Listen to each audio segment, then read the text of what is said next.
के सिंह राइटर का नाम। आलोक प्रकाशन, वर्ग 9 फिजिक्स भौतिकी, अध्याय 1, चैप्टर का नाम मापन, जिसे अंग्रेजी में मेजरमेंट कहते हैं। कहने का अर्थ, वर्ग 9 का आज हम फिजिक्स बुक स्टार्ट कर रहे हैं। एकदम शुरू से स्टार्ट कर रहे हैं, थोड़ा एकाग्र मन से देखिएगा। वर्ग 9 का फिजिक्स किताब हम शुरू से स्टार्ट कर रहे हैं। थोड़ा स्थिर मन से देखिएगा, थोड़ा शांत भाव से देखिएगा। फिजिक्स भौतिकी, फिजिक्स विज्ञान के अंतर्गत आता है, विज्ञान के। तो सबसे पहले विज्ञान क्या है, पहले विज्ञान को समझा जाए। सबसे पहले विज्ञान क्या है, पहले विज्ञान को समझा जाए।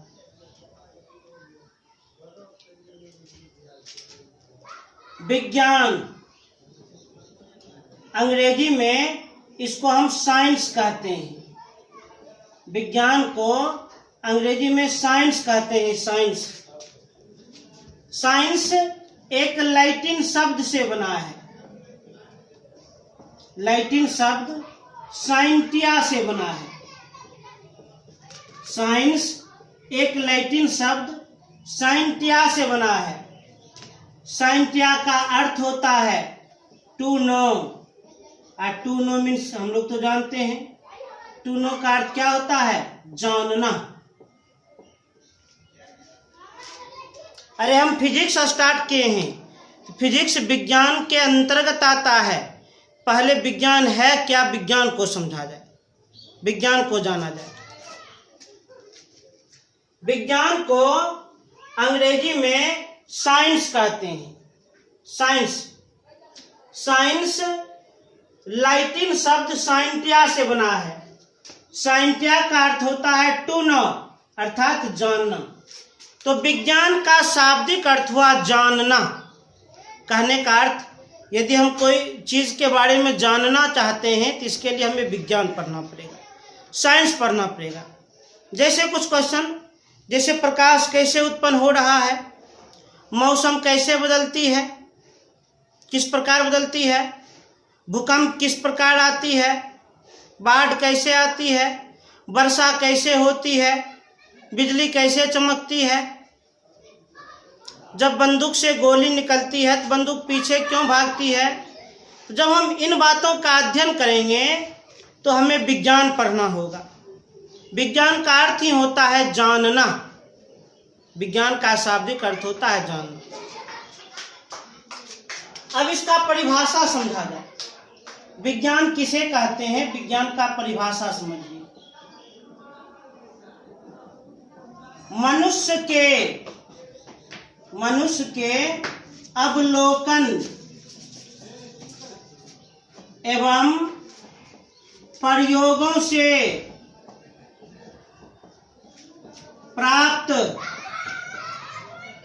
वास्तविक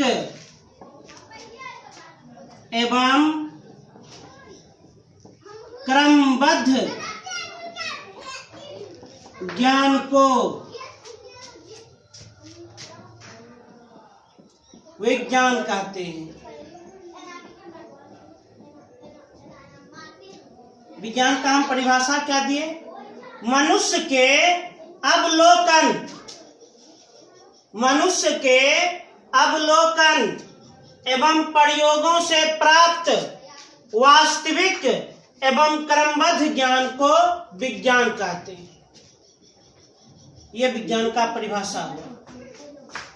हर एक शब्द का अर्थ समझा जाए।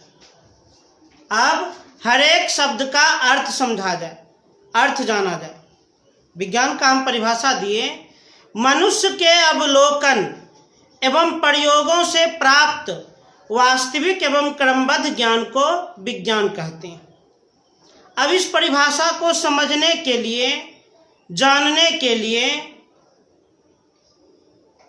एक थोड़ा सा स्टोरी हम सुनाते हैं। गुरुत्वाकर्षण की खोज किसने किया था, सभी आदमी जानते हैं, न्यूटन ने किया था। गुरुत्वाकर्षण एक प्रकार का बल है। पृथ्वी का वह बल जिस बल के द्वारा वह प्रत्येक वस्तु को अपने केंद्र की ओर खींचती है, उसी बल को हम गुरुत्वाकर्षण बल कहते हैं। पृथ्वी का वह बल जिस बल के द्वारा पृथ्वी प्रत्येक वस्तु को अपनी केंद्र की ओर खींचती है, उसी बल को हम गुरुत्वाकर्षण बल कहते हैं। गुरुत्वाकर्षण बल की खोज किसने किया था? तो गुरुत्वाकर्षण बल की खोज न्यूटन ने किया था। गुरुत्वाकर्षण बल के प्रभाव से कोई भी वस्तु जब मान लीजिए छूटता है तो वह नीचे की ओर आता है, पृथ्वी की ओर आता है। कोई भी वस्तु को आप स्वतंत्र रूप से छोड़ दीजिए, स्वतंत्र रूप से आप फ्री कर दीजिए, तो वह नीचे की ओर ही जाएगा, पृथ्वी की ओर जाएगा। तो गुरुत्वाकर्षण बल का खोज न्यूटन ने किया था। अब ध्यान दीजिए, इस परिभाषा के हर एक शब्द का हम वर्णन करते हैं। मनुष्य अर्थात न्यूटन। पहले थोड़ा स्टोरी सुन लीजिए। न्यूटन इंग्लैंड के वासी थे, ब्रिटेन के वासी। बहुत प्राचीन समय की बात है, काफी पहले समय की बात है। एक न्यूटन जी यूनिवर्सिटी गए थे पढ़ने के लिए, कैम्ब्रिज विश्वविद्यालय गए थे पढ़ने के लिए। कैम्ब्रिज विश्वविद्यालय, अचानक उस विश्वविद्यालय में प्लेग नामक, जिसको हैजा कहते हैं, एक बीमारी फैल गया, महामारी। जैसे अभी आजकल हम लोग कोरोना महामारी से पीड़ित हैं, उसी प्रकार उस समय प्लेग नामक एक बीमारी फैल गया था, जिसके कारण यूनिवर्सिटी को पूरे 1 वर्ष तक बंद करना पड़ा। जैसे अभी हम लोग भी पिछले 1.5 वर्षों से काफ़ी पीड़ित हैं इस कोरोना महामारी से। तो उसी प्रकार न्यूटन जी कैम्ब्रिज विश्वविद्यालय पढ़ने के लिए गए थे। अचानक, मतलब कुछ दिनों के पश्चात, कुछ समय के पश्चात प्लेग अर्थात हैजा नामक महामारी फैल गया, जिसके कारण उनका यूनिवर्सिटी 1 वर्ष के लिए बंद हो गया। तो न्यूटन जी अपने घर आ गए। घर आकर के वे सेब के बगीचे में एकांत में बैठे हुए थे, एकांत में बैठे थे। एक दिन की बात है, वे सेब के बगीचे में जाकर के अकेले आराम से बैठे हुए थे। अचानक एक सेब टूट करके गिरी और उसके सामने आ गिरी, टपक गई। एक सेब टूट करके न्यूटन जी के आगे गिर गई। ध्यान दीजिए। अब मनुष्य माने न्यूटन, अवलोकन, अवलोकन मतलब ऑब्जर्वेशन, देखना। न्यूटन ने क्या देखा? टूटते हुए सेब को देखा, टूटते हुए सेब को देखा। उसके बाद न्यूटन जी के मन में एक विचार आया, बहुत ही बड़ा विचार आया। यह सेब टूटी है, फिर नीचे क्यों गिरी, ऊपर क्यों नहीं चली गई? यह सेब टूट करके आखिर नीचे ही क्यों गिरी, ऊपर क्यों नहीं चली गई? ये प्रश्न उन्हें काफी परेशान कर रहा था।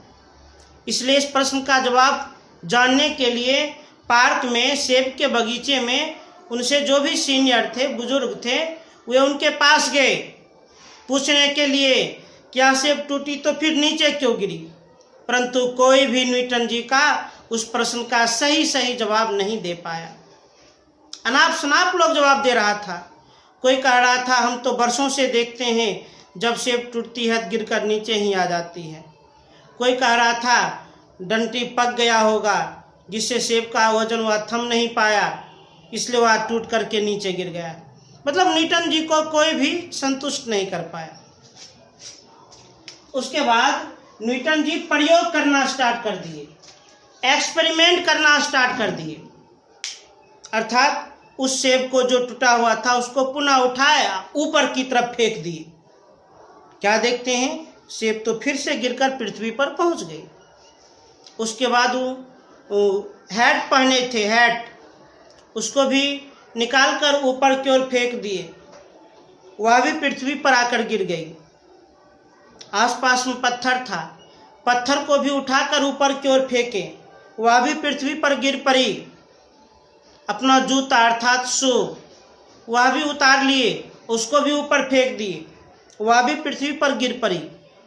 जब ये प्रयोग कर रहे थे न्यूटन जी, एक्सपेरिमेंट कर रहे थे, तो पार्क में बैठे हुए व्यक्ति उसे ये समझ रहे थे कि ये लड़का पागल हो गया है, परंतु नहीं, न्यूटन जी वहाँ पर एक विशेष प्रयोग कर रहे थे, एक्सपेरिमेंट कर रहे थे।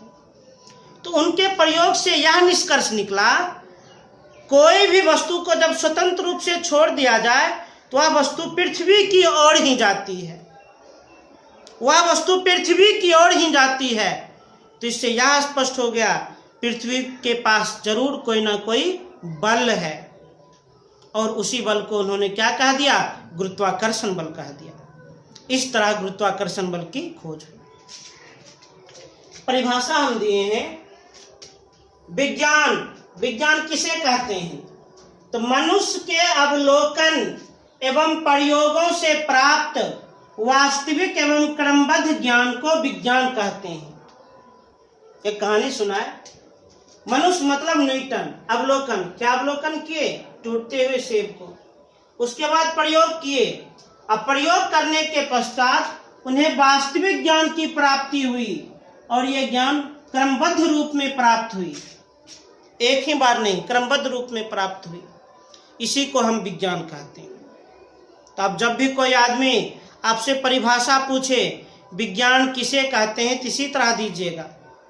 विज्ञान किसे कहते हैं? तो मनुष्य के अवलोकन एवं प्रयोगों से प्राप्त वास्तविक एवं क्रमबद्ध ज्ञान को विज्ञान कहते हैं, विज्ञान कहते हैं। अब समझिए प्रकार। विज्ञान दो प्रकार के होते हैं, विज्ञान ये दो प्रकार के होते हैं। एक होता है सजीवीय विज्ञान,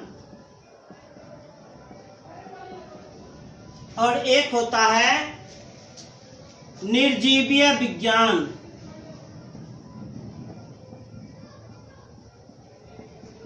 विज्ञान मुख्यतः दो प्रकार के होते हैं। सजीवीय विज्ञान, अंग्रेजी में बायोलॉजिकल साइंस कहते हैं, बायोलॉजिकल साइंस कहते हैं।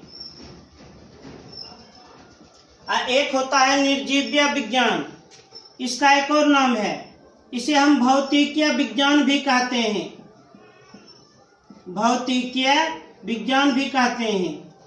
अंग्रेजी में फिजिकल साइंस कहते हैं, फिजिकल साइंस। विज्ञान मुख्यतः दो प्रकार के होते हैं, एक सजीवीय विज्ञान और एक निर्जीवीय विज्ञान।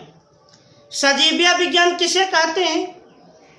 विज्ञान की जिस शाखा में सजीव वस्तुओं का विस्तार पूर्वक अध्ययन किया जाए, विज्ञान की जिस शाखा में सजीव वस्तुओं का विस्तार पूर्वक अध्ययन किया जाए, उसी शाखा को सजीवीय विज्ञान कहते हैं। अब भौतिकीय विज्ञान किसे कहते हैं? विज्ञान की जिस शाखा में निर्जीव वस्तुओं का विस्तार पूर्वक अध्ययन किया जाए, विज्ञान के उसी शाखा को निर्जीवीय विज्ञान या भौतिकीय विज्ञान कहते हैं। सजीवीय विज्ञान का परिभाषा, सजीवीय विज्ञान का परिभाषा, सजीवीय विज्ञान किसे कहते हैं? तो विज्ञान की वह शाखा जिसके अंतर्गत सजीव वस्तुओं का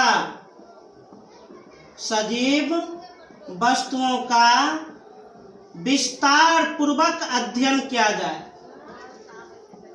विस्तार पूर्वक अध्ययन किया जाए, उसे सजीवीय विज्ञान कहते हैं, सजीवीय विज्ञान कहते हैं। सजीवीय विज्ञान किसे कहते हैं? विज्ञान की वह शाखा जिसके अंतर्गत सजीव वस्तुओं का विस्तार पूर्वक अध्ययन किया जाए, उसे हम सजीवीय विज्ञान कहते हैं। भौतिकीय या निर्जीवीय विज्ञान, इसका भी परिभाषा देख लिया जाए, इसका भी परिभाषा जान लिया जाए। विज्ञान की वह शाखा जिसके अंतर्गत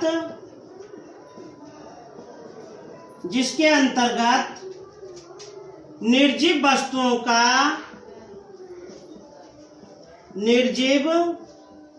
वस्तुओं का विस्तार पूर्वक अध्ययन किया जाए।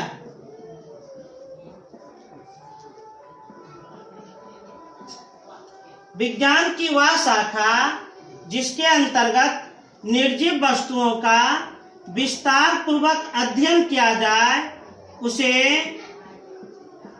निर्जीवीय विज्ञान कहते हैं या भौतिकीय विज्ञान कहते हैं। भौतिकीय विज्ञान कहते हैं।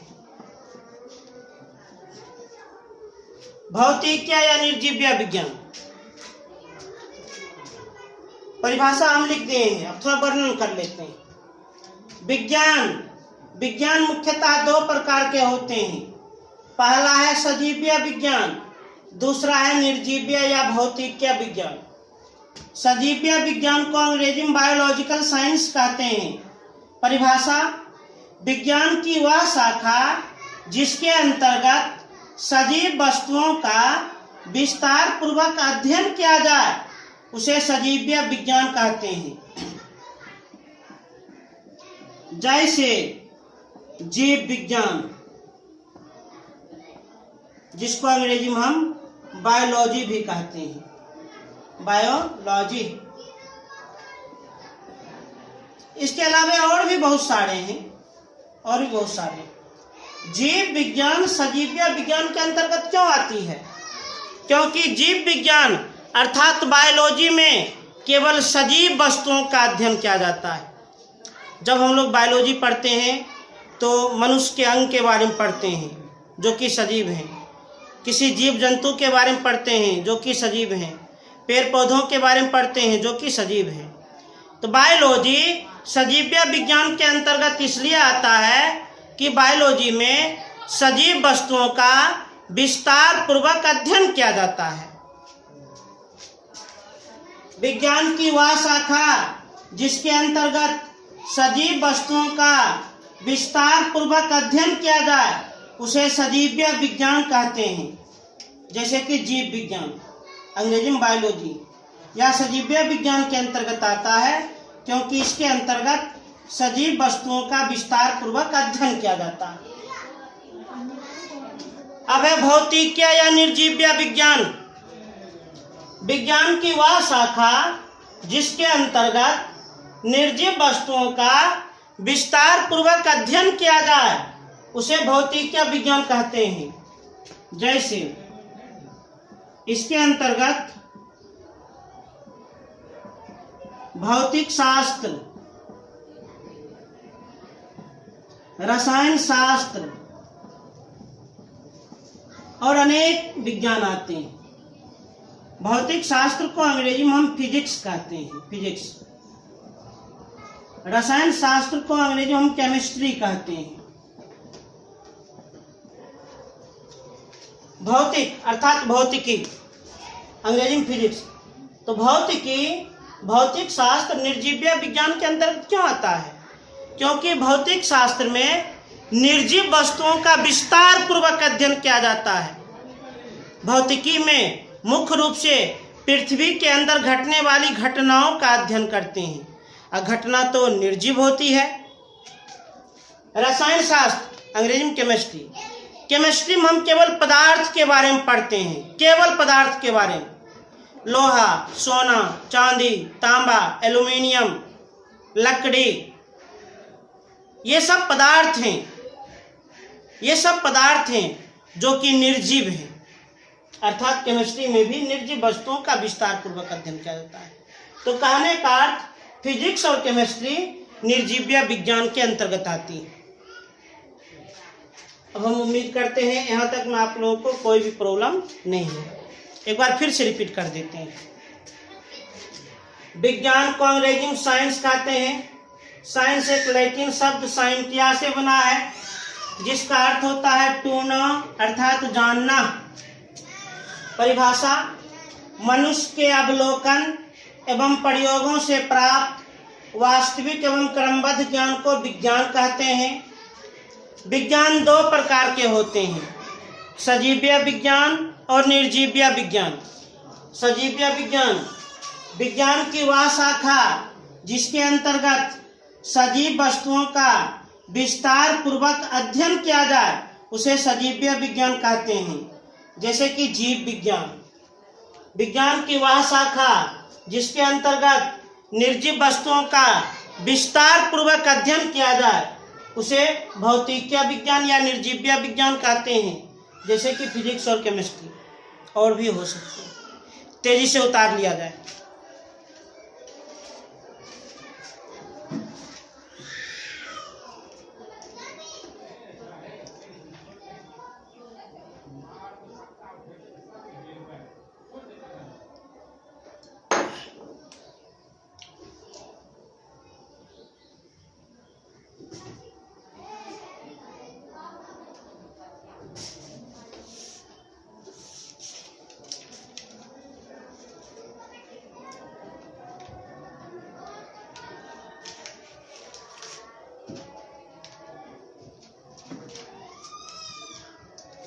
अब आगे देखा जाए।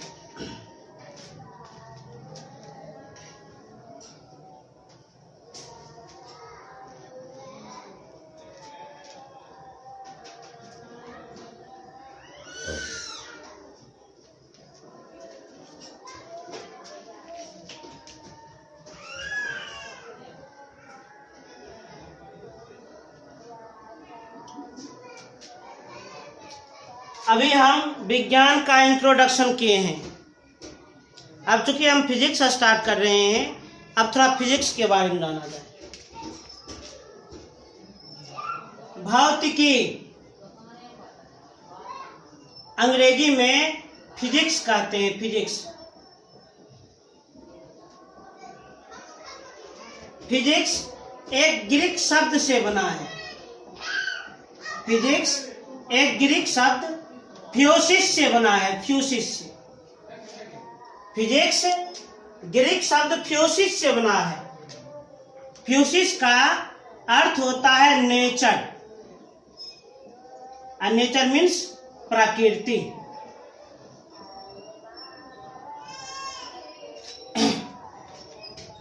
पहले अर्थ समझो।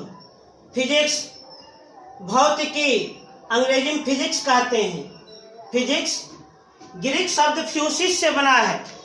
फ्यूसिस का अर्थ होता है नेचर। नेचर मीन्स प्रकृति। प्रकृति जिसकी रचना स्वयं हो उसी को हम प्रकृति कहते हैं। जैसे पहाड़, जैसे जंगल, जैसे नदी, जैसे तालाब, झील, झरना, सागर, महासागर, ये सब प्राकृतिक है, नेचुरली है। भौतिकी किसे कहते हैं? भौतिकी का परिभाषा क्या है? ध्यान सुनिएगा। विज्ञान की वह शाखा जिसके अंतर्गत प्रकृति एवं प्रकृति में घटने वाली घटनाओं का अध्ययन किया जाए। विज्ञान की वह शाखा जिसके अंतर्गत प्रकृति एवं प्रकृति में घटने वाली घटनाओं का अध्ययन किया जाए, उसी शाखा को हम क्या कहते हैं? उसी शाखा को भौतिकी कहते हैं। तो भौतिकी का यहाँ पर हम परिभाषा लिख रहे हैं। विज्ञान की वह शाखा जिसके अंतर्गत प्रकृति एवं प्रकृति में घटने वाली विभिन्न घटनाओं का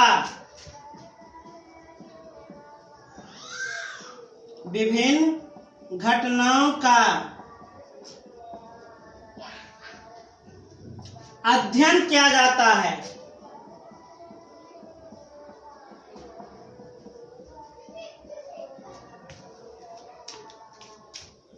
उसे भौतिकी कहते हैं। भौतिकी कहते हैं। भौतिकी अंग्रेजी में फिजिक्स कहते हैं। भौतिकी का हम परिभाषा क्या लिखें? विज्ञान की वह शाखा जिसके अंतर्गत प्रकृति एवं प्रकृति में घटने वाली विभिन्न घटनाओं का अध्ययन किया जाता है, उसे हम भौतिकी कहते हैं। जैसे हमारे प्रकृति में कौन कौन सी घटनाएं घटित होती है? अनेक घटनाएं घटित होती हैं। वर्षा होती है, हवा बहती है, तूफान आता है, सुनामी आता है, विभिन्न प्रकार का महामारी फैलता है। हाल फिलहाल में हम लोग अभी कोरोना से पीड़ित हो रहे हैं। उसके अलावा जब बंदूक से गोली चलती है तो वह पीछे की ओर धक्का देती है, एरोप्लेन हवा में उड़ती है, ट्रेन पटरी पर आगे बढ़ती है, गाड़ी सड़क पर काफ़ी तेज रफ्तार से दौड़ती है। तो ये सब घटनाएं कैसे घटित होती है? यदि इसे जानना है, इसे समझना है, तो आपको फिजिक्स पढ़ना होगा। अरे सीधा सीधा पृथ्वी के अंतर्गत किसी भी घटना के बारे में यदि आपको समझना है, आपको जानना है, तो आपको फिजिक्स पढ़ना पड़ेगा। आपको फिजिक्स पढ़ना पड़ेगा। विज्ञान की वह शाखा जिसके अंतर्गत प्रकृति एवं प्रकृति में घटने वाली विभिन्न घटनाओं का अध्ययन किया जाता है, उसे हम भौतिकी कहते हैं। उसी को हम फिजिक्स कहते हैं। ये हो गया। अब आगे देखा जाए भौतिकी का अन्य विज्ञान से संबंध। भौतिकी का अन्य विज्ञान से संबंध।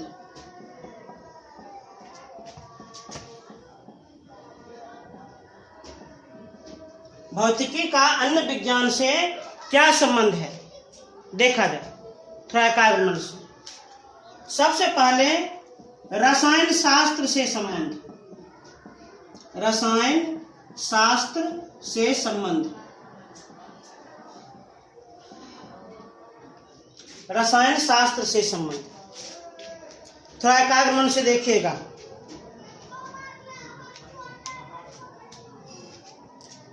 मॉडर्न फिजिक्स, आधुनिक भौतिकी। मॉडर्न फिजिक्स आधुनिक भौतिकी में परमाणु की संरचना, रेडियो सक्रियता इत्यादि के बारे में विस्तार से वर्णन किया गया है, जिससे रसायन शास्त्रियों को अध्ययन करने में काफ़ी सुविधा होती है। भौतिकी का अन्य विज्ञान से संबंध, तो सबसे पहले रसायन शास्त्र से संबंध ये बतला रहे हैं। आधुनिक भौतिकी में, मॉडर्न फिजिक्स में परमाणु की संरचना, रेडियो सक्रियता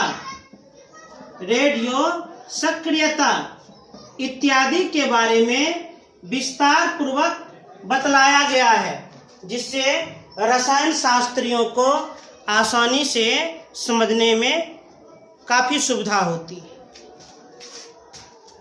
अब दूसरा, भौतिकी का जीव विज्ञान से संबंध। जीव विज्ञान से संबंध। भौतिकी के द्वारा सूक्ष्मदर्शी का निर्माण किया गया। भौतिकी के द्वारा सूक्ष्मदर्शी का निर्माण किया गया और सूक्ष्मदर्शी के द्वारा सूक्ष्म जीवों को देखा जाता है। इस प्रकार भौतिकी का संबंध बायोलॉजी से भी है, जीव विज्ञान से भी है। भौतिकी के द्वारा सूक्ष्मदर्शी माइक्रोस्कोप का निर्माण किया गया और सूक्ष्मदर्शी की सहायता से सूक्ष्म जीवों को देखा जाता है। इस प्रकार हम कह सकते हैं भौतिकी का संबंध बायोलॉजी से भी है। अब तीसरा है खगोल शास्त्र से संबंध। खगोल शास्त्र से संबंध।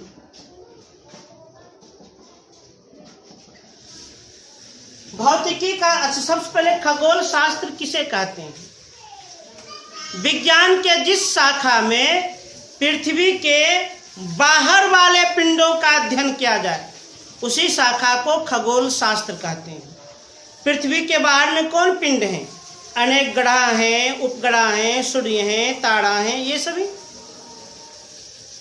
पृथ्वी के बाहर वाले पिंडों का अध्ययन विज्ञान के जिस शाखा में करते हैं उस शाखा को खगोल शास्त्र कहते हैं, और जो व्यक्ति करते हैं उस व्यक्ति को खगोल शास्त्री कहते हैं।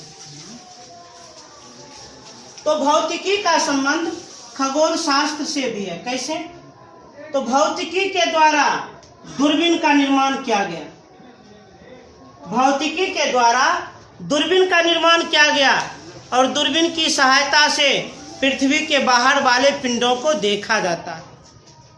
भौतिकी के द्वारा दूरबीन का निर्माण किया गया और दूरबीन की सहायता से पृथ्वी के बाहर वाले पिंडों को देखा जाता है, ग्रह, उपग्रह, तारा, सूर्य। इस प्रकार हम कह सकते हैं भौतिकी का संबंध खगोल शास्त्र से भी है। चौथा, गणित से संबंध।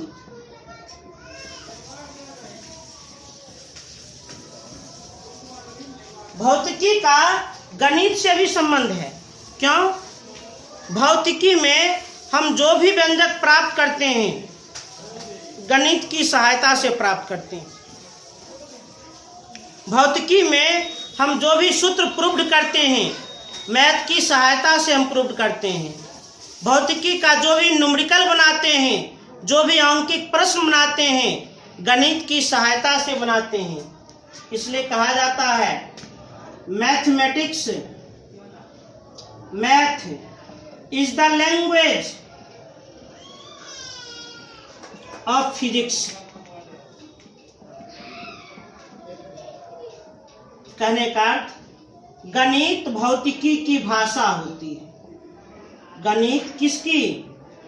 भौतिकी की भाषा होती है। यही कारण है जो छात्र गणित में स्ट्रांग है स्वाभाविक है वो फिजिक्स में भी स्ट्रांग होंगे। जो छात्र गणित में कमजोर हैं फिजिक्स में भी कमजोर होंगे। भौतिकी का गणित से भी संबंध है। भौतिकी का गणित से संबंध कैसे है? तो भौतिकी अर्थात फिजिक्स। फिजिक्स में हम कोई भी सूत्र प्रूव्ड करें गणित की सहायता से प्रूव्ड होगी। फिजिक्स में हम कोई भी न्यूमेरिकल सरल करें गणित की सहायता से सरल होगी। गणित ही भौतिकी की भाषा है। यदि आपको भौतिकी पढ़ना है तो गणित में तेज रहना पड़ेगा। गणित में कमजोर हैं फिजिक्स आपको समझ में नहीं आएगा। इसलिए कहा जाता है mathematics is the language of physics. उसके बाद भौतिकी का समाज से संबंध। भौतिकी का समाज से संबंध। भौतिकी का हमारे समाज से काफी ज्यादा संबंध है। हमारे समाज से भी बहुत संबंध है। कैसे? हमारे समाज में बहुत ऐसे वस्तु हैं जो भौतिकी के द्वारा निर्माण किए गए हैं, जैसे रेडियो, टीवी, मोबाइल। उसके बाद यातायात के साधन। यातायात के साधन cycle, motorcycle, car, truck, jeep, train, aeroplane. यातायात के साधन ये सब भौतिकी अर्थात फिजिक्स के द्वारा निर्माण किए गए हैं। और आज के डेट में ये सभी चीज हमारे समाज का एक अभूतपूर्व अंग बन चुका है। बिना इन वस्तुओं के बिना हम एक अच्छे समाज की कल्पना नहीं कर पाएंगे। एक विकसित समाज की कल्पना नहीं कर पाएंगे। इस प्रकार हम कह सकते हैं भौतिकी का हमारे समाज से भी काफी अधिक संबंध है। तो इसे उतार लिया जाए।